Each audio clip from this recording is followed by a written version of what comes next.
Hello everybody. Today we're going to be looking at a bunch of Buick stuff from 2009 and then 2010. And it's going to be a mixed bag of stuff. Some of it is bigger than others. Some of it is just like a little fold out card. So let's see how far we can get. So starting us off with this 2009, I think it's a full line brochure. And yeah, it's got some like weird stuff in here. It's just a card. It just says Enclave. That's it. Doesn't say anything else. All right. View our an Enclave exhibit at Buick.com. So I think I must have got this from an auto show, I'm guessing. So, all right. I love Enclave. Nothing wrong with that. All right. So, yep. Good stuff. Good stuff. Eyeball looking thing. Yep. I like how they decided to do the wood here too. You know, kind of unique touches. And then the whole shifter, that kind of a floaty island. Nice design.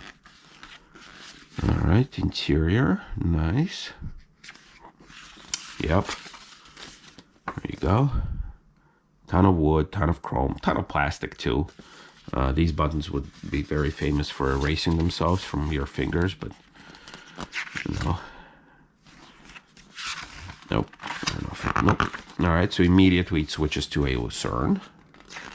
It's nice to see that they would actually put one with a sunroof, where GM, I think to this day, charges you extra for a sunroof, even like on a $60,000 car. All right, Lucerne. Yep, they are reusing a lot of the shots, but here they have their super badged, not badged, but like the super grill. All right, got that. LaCrosse. So this is the 2009 was the last year of this body style. Yep. And there you go. Got the trio. Okay. All right. So this one. Oh, remember this? Remember this little arrow? Used to be a company behind that. All right. Here, there's a separate brochure for Lucerne. So as you can see, I mean, I showed you already a ton of Lucerne stuff. Well, you can see that I'm kind of a nut about Lucerne.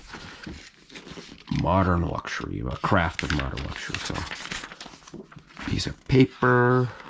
I'm guessing some of this stuff is going to be reused from the last brochure. Oh, well, not this. Not this thing. All right, headlights. I'll try to go a little faster because there's a lot of them, and I don't want to split this video up into like 8 different things. All right, so really pushing their super line, which once again, you know, I don't know why companies do that. Like, I'm sure they have marketing people and they have statisticians and they can pull all sorts of sales data. They know that people do not buy the most fully loaded luxury sedans that are sporty. Like, it's always a niche, but here they're pushing it and pushing it. It's like, just push what people sells the most, you know, the volume sellers. Maybe that's why I don't work for a car manufacturing company. All right, here you go. Odometer. It's interesting. They're showing 908 miles on this one. Okay. Yeah, this shot was reused like 8 billion times. Although I think this is that super one, because on the super one, this little bezel thing was silver instead of just black plastic. So maybe that's why. Yep, there you go. Okay. Yep, some of it is reused for some reason. There you go. All right, same thing is being reused again. Yep. Tiny little pictures with details. Okay, so here they're explaining it, all the little, they're calling them plates. Yeah, well, I don't have to deal with that. Yep. Yep. All right. Excuse me. So this is interesting. This is when I got my first glance at a 2010 Buick LaCrosse, and it's got my previous address here, so I must have requested this information, or I must have signed up, like, you know, email me or send me stuff. So yes, when I saw this car, I have no idea why I lost my shit. Like, seriously, I don't know why, but there's just something about this vehicle that I totally blew 40 grand when it finally came out. Like everything I saw about this car, I just absolutely fell in love with. The interior, the exterior. Here, all new 2010 LaCrosse starting at 27.8. Yeah, mine was 39 something plus tax. That was because it was a CXS fully loaded. Not the smartest decision, to be honest with you. But, I enjoyed it. It served its purpose, and I moved on from there. I did not have these. These were probably an additional $1,500. But, yeah, I don't know. What is it about this vehicle that made me do what I did? I don't know. But I don't regret it. Yep, we got the warranty. Most dependable car. LaCrosse adaptive real-time suspension isn't available on Lexus ES350 or Acura TL. So they were really going after like Acura and the Lexus back then. So, all right, let's hide my previous address from you guys. Let's check this one out. All right, so this one, I must have got this when I got the car. Because look, a closer look at your Buick LaCrosse. So I don't know how or why I got this, but this was like some sort of a, yeah, you see, when you purchased your new Buick, you acquired more than an attractive premium vehicle. So this was some sort of a membership. I don't know where I registered, but I must have got some sort of like a welcome package with it. So it's cool, Forgot all about it. So this is some sort of stuff, how you register, how you sign up about your service, how you can get your OnStar. Yeah, not a whole lot of. I never signed up for XM. Oh, look at this beauty.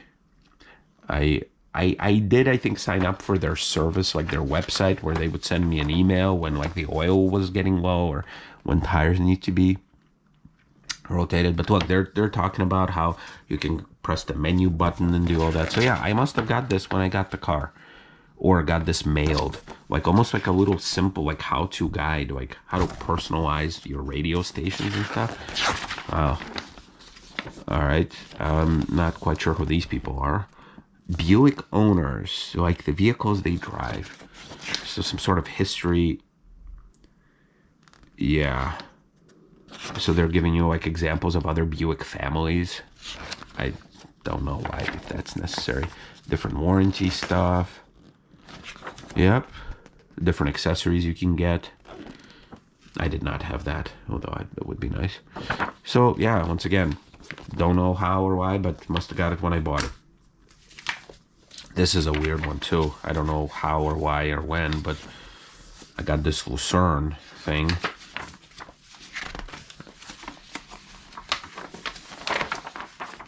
Oh, look at this. All right, how am I going to show you this? It's some sort of a poster, which I'm surprised it wasn't on my wall, or maybe it was. Look at this thing. Oh, God. Yep. So, Buick. So, as you can see, I'm a pretty big Buick nut. And then in the back here, you have the Lucerne. You have the upside-down grille of a LaCrosse. And then you have the Enclave. Again, no rhyme or reason. I just have it. Not the most elegant thing. There you go. I think I folded it incorrectly. And then this thing, a 2010 Buick LaCrosse, which is, I think it's a separate brochure, which, guess what? I probably got this at the dealership. So, it's again, I don't know what made me fall in love with this car. And I would own this car again, really. Like, I would not object of getting another, lower mileage. But I ended up going like, I think 104,000 miles from a brand new car in like 5 years or less. So I had some good times. I took it to California, took it to New York, Florida, I think, Las Vegas. Yeah, I used to do a lot of trips. And this car took us there. I used the nav. I had the nav. Got us lost a couple times. But, nobody's without its fault. Yeah, it had the hard drive that you could record, like, I think 20 minutes radio station. So I love that.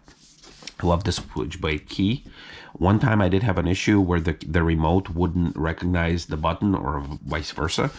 I fixed that by disconnecting a battery terminal, and that was the only time it did that, and everything else worked just fine.